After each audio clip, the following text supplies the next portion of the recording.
রজব মাস শুরু হয়েছে। রজব মাস কিন্তু রমাদানের আগমনী বার্তাবাহক মাস। রমাদান আসলেই, রজব আসলেই রমাদানের কাউন্টডাউন শুরু হয়ে যায়, ক্ষণগণনা শুরু হয়ে যায়, কারণ আর 2 মাস বা 60 দিন থাকে। তো রজব মাসের শুরুতে দাঁড়িয়ে আমাদের যে কয়েকটি বিষয় জানা দরকার, এর ভিতরে প্রধান বিষয় হলো এই মাসটি হিজরি বর্ষের, চান্দ্রবর্ষের 12টি মাসের মধ্যে সম্মানিত 4 মাসের একটি। আল্লাহ সুবহানাহু ওয়া তাআলা কোরআনে কারীমে সূরা তাওবায় বলেছেন, ইন্না ইদ্দাতাশ শুহুরি ইনদাল্লাহি 12 শাহরান ফি কিতাবিল্লাহি ইয়াওমা খালাকাস সামাওয়াতি ওয়াল আরদ। নবমণ্ডল ভূমণ্ডলের সৃষ্টি যেদিন হয়েছে সেদিন থেকে আল্লাহ তাআলা বছরের 12টি মাসের এই গণনার সিস্টেম চালু করেছেন। এটা কোনো মানুষের সৃষ্টি না।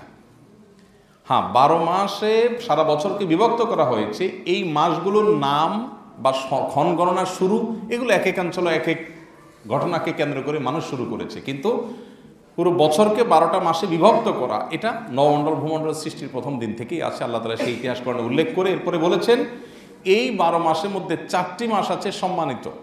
সেই 4টি মাস এর মধ্য থেকে 3টা হলো ধারাবাহিক, জিলকদ, জিলহজ, মুহররম। হিজরি বর্ষের 11, 12, 1 এই 3 মাস। আর চতুর্থ মাসটা হলো এই রজব মাস, যে মাসে আমরা এখন আছি। সম্মানিত মাস হিসাবে এই 4টি মাসের একটা বিশেষ মর্যাদা আছে। তাহলে আমরা কি করবো এই মর্যাদাপূর্ণ মাসে? বিশেষ কোনো করণীয় নেই। রুটিন যে কাজগুলো আছে এগুলোকে বিশেষ গুরুত্বের সাথে শুধু করা, যে সম্মানিত মাসের সম্মান রক্ষার্থে করা। ধূমপান করা খারাপ কাজ, সবসময় খারাপ কাজ, কিন্তু শ্বশুরের সামনে, বাপের সামনে, মুরব্বির সামনে করাটা আরও বেশি খারাপ। আমরা অন্য সময় গুনাহ করবই না, সম্মানিত মাসগুলোতে গুনাহ থেকে বাঁচার জন্য এক্সট্রা কেয়ার করব। বাস এটাই হলো সম্মানিত মাসের সম্মান প্রদর্শন করা। আল্লাহ সুবহানাহু ওয়া তাআলা কোরআনে কারীমে সূরা তাওবায় বলেছেন, যালিকা দ্বীনুল কাইয়্যিম ফালা তাযলিমু ফীহিন্না আনফুসাকুম। এই সম্মানিত মাসগুলোতে তোমরা নিজেদের প্রতি নিজেরা পাপাচার করে তোমরা নিজেদের প্রতি জুলুম করিও না। তার মানে এই মাসগুলোর সম্মানার্থে পাপাচার থেকে বেঁচে থাকার জন্য বিশেষভাবে যত্নশীল হওয়া হলো আমাদের কর্তব্য। আর এই যে সম্মানিত মাস যাচ্ছে, এই কথাটা আপনার মাথায় যদি মাঝে মধ্যে থাকে যে এটা সম্মানিত মাস অতিবাহিত হচ্ছে, এটাই এনাফ ইনশাআল্লাহ। সম্মানিত মাস যাচ্ছে সেই হিসাবে আপনি একটু নড়ে চড়ে বসলেন, আপনি একটু আমলের ব্যাপারে বিশেষ যত্নশীল থাকলেন, গুনাহ থেকে বাঁচার পরে বিশেষ মনোযোগী হলেন, বাস এটাই হলো সম্মানিত মাস উপলক্ষে আপনার করণীয়।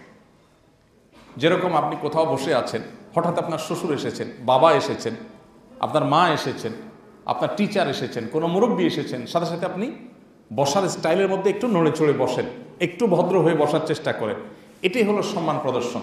ঠিক একইভাবে সম্মানিত মাস এসেছে, এই ধারণাটা আপনি মাঝে মধ্যে আপনার মাথায় আপনি উপস্থিত করলেন যে হ্যাঁ এখন সম্মানিত মাস চলছে, এটা মনে করে আপনি একটু নড়ে চড়ে বসলেন, আপনি একটু আমলের পর বিশেষ মনোযোগী হলেন, বাস এটুকু এনাফ। আলাদা বিশেষ কোনো করণীয় নাই। এ মাসের যুদ্ধ বিগ্রহ সম্পর্কে আল্লাহ সুবহানাহু ওয়া তাআলা বলেছেন, ইয়াসআলুনাকা আনিশ শাহরিল হারামি কিতালিন ফীহি কুল কিতালুন ফীহি কাবীর।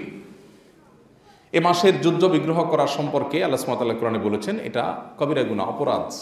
এ মাসে যুদ্ধ বিগ্রহ করা জায়েজ নাই। তার মানে আক্রমণাত্মক যুদ্ধ করা জায়েজ নাই। কেউ যদি আপনার উপর যুদ্ধ চাপিয়ে দেয় তাহলে আপনার প্রতিরক্ষামূলক যুদ্ধ তো আপনি করতেই পারবেন যান বাঁচানোর জন্য, কিন্তু আক্রমণাত্মক যুদ্ধ এই মাসে করতে আল্লাহ তাআলা নিষেধ করেছেন মুসলমানদেরকে। তো আমরা তো কেউ সৈনিক না যে আমরা যুদ্ধ করব। তো মিনি যুদ্ধ যেগুলো হয় আমাদের বাসা বাড়িতে, দোকানপাটে, অফিস আদালতে, ঝগড়াঝাটি আর কি, এগুলো আমরা নিয়ন্ত্রণ করলাম সম্মানিত মাসের সম্মানার্থে, ব্যাস এগুলো এনাফ, এর বাইরে আর কিচ্ছু নেই। এছাড়া রজব মাস আসার পর বিশেষ করে রমাদান শুরু হয়ে যায়, রমজানের প্রস্তুতি শুরু হয়ে যাওয়া দরকার, মানসিক সার্বিক প্রস্তুতি। যদিও আমাদের পূর্বসূরীরা রমাদানের প্রস্তুতি গ্রহণ করতেন রমাদান আসার 6 মাস আগে থেকে, তো অন্তত রজব থেকে আমরা শুরু করে দিই। আল্লাহ আমাদেরকে আমলের তৌফিক দান করুন। তাহলে সম্মানিত মাস সম্পর্কিত যে কনসেপ্ট বা ধারণা, এটা আমাদের সমাজ থেকে কিন্তু বিলুপ্ত হয়ে গেছে। মানুষ জানেই না সম্মানিত মাস আবার কি। রমাদান শ্রেষ্ঠ মাস এটা সবাই জানে, রমাদান শ্রেষ্ঠ মাস এটা ঠিকও আছে। রমাদানের পরে 4টি মাস বিশেষ মর্যাদাপূর্ণ মাস, সেই মাসগুলোর একটি হলো এই মাসটি যেটাতে আমরা মাত্র প্রবেশ করলাম। এই মাস জুড়ে আমরা বারবার করে এই কথা স্মরণ করি, একটু নড়ে চড়ে বসি, রুটিন নিয়মিত আমলগুলো একটু বিশেষ গুরুত্বের সাথে করি, পাপাচার থেকে বাঁচার জন্য একটু যত্নশীল থাকি, ব্যাস এটুকু যথেষ্ট। আল্লাহ তাআলা আমাদের সবাইকে আমলের তৌফিক দান করুন। রজব মাসের সম্মান রক্ষা করা, মর্যাদাপূর্ণ মাসের মর্যাদা রক্ষা করা, এবার আমরা সচেষ্ট থাকব। আল্লাহ আমাকে, আপনাকে, আমাদের সবাইকে আমলের তৌফিক দান করুন। রজব মাস আসলে অবশ্য একটা বিষয় আমাদের মাথায় বা স্মৃতিপটে ভেসে আর উঠে, সেটা হলো আমরা বেশিরভাগ লোকই রজব মাস আসলে এই মাসকে জানি হলো মেরাজের মাস হিসেবে, তাই না? নবী করিম সাল্লাল্লাহু আলাইহি সাল্লামের জীবনে অলৌকিক একটি ঘটনা ঘটেছে যে রাত্রিবেলায় আল্লাহ সুবহানাহু ওয়া তাআলা তাকে মক্কা থেকে বাইতুল মাকদিস থেকে ঊর্ধ্বাকাশে গিয়ে জান্নাত, ঊর্ধ্বাকাশে বিভিন্ন নবীদের সাথে সাক্ষাৎ, আল্লাহর সাথে সাক্ষাৎ করে আবার ফিরিয়ে দিয়েছে। এই ঘটনা নবী সাল্লাল্লাহু আলাইহি ওয়াসাল্লামের জীবনে ঘটেছে। এই ঘটনাটা রজব মাসের 27 তারিখে ঘটেছে বলে লোকমুখে অনেক বেশি প্রচলিত আছে, মর্মে একটি বর্ণনাও আছে, কিন্তু সেই বর্ণনাটা বিশুদ্ধতার সূত্রে, বিশুদ্ধতার মানদণ্ডে উত্তীর্ণ নয়, সেটা সহি বা বিশুদ্ধ বর্ণনা নয়। তবে এটা ঠিক যে প্রসিদ্ধ মত হলো এই মাসেই নবী সাল্লাল্লাহু আলাইহি ওয়াসাল্লাম মেরাজ হয়েছে, যদিও এর বিপরীতে আরও শক্তিশালী মত আছে, যেমন রবিউল আউয়াল মাসে, রমাদান মাসে মেরাজ হয়েছে। এই ঘটনাও, এই বর্ণনাও অনেক ঐতিহাসিকগণ, অনেক মুহাদ্দিসগণ বর্ণনা করেছেন। সো রজব মাস নবী সাল্লাল্লাহু আলাইহি ওয়াসাল্লাম হিজরতের আগে মক্কায় ঘটেছে, হিজরতের কয়েক মাস আগে, এ ব্যাপারে কোনো সন্দেহ নাই। কিন্তু কোন মাসে হয়েছে, আর মধ্যে আবার কোন তারিখে হয়েছে, এটা বিশুদ্ধভাবে কোনো হাদিসে সুস্পষ্টভাবে বর্ণিত হয় না। তারপরেও যেহেতু একটা ঐতিহাসিক ঘটনার দিন, কেউ যদি রজব মাসের 27 তারিখে হয়েছে এই মর্মে যেহেতু অনেকের মত আছে, এটা কেউ মনে করলে তেমন কোনো সমস্যা নেই, এটাতে কোনো বড় গুনাহ হয়ে যাবে না। কিন্তু বিশুদ্ধ মত হলো যে এর তারিখটা বিশুদ্ধ কোনো মত দ্বারা সুসাব্যস্ত হয়নি, বিধায় 27 তারিখকে মেরাজের রাত হিসাবে চূড়ান্ত করা এটা সঠিক নয়। যদিও এটাকে আমাদের দেশে সরকারিভাবে মেরাজের রাত হিসাবে বছরে চাঁদ উঠলেই ঘোষণা করা হয়। দেখুন, রজব মাসের চাঁদ দেখা গেলে পত্রপত্রিকাগুলোতে নিউজ হয়, রিপোর্ট হয় যে পবিত্র রজব মাসের চাঁদ দেখা গেছে, সুতরাং অমুক তারিখে শবে মেরাজ। যেটা বিশুদ্ধ এবং অকাট্যভাবে প্রমাণিত নয়, সেটা খুব ভালো করে নিউজ হয়। অথচ রজব মাস সম্মানিত 4 মাসের একটি, এটি বুখারী সহ হাদিসের কিতাবে বর্ণিত আছে, কোরআনে আল্লাহ তাআলা সম্মানিত মাস সম্পর্কে বলেছেন।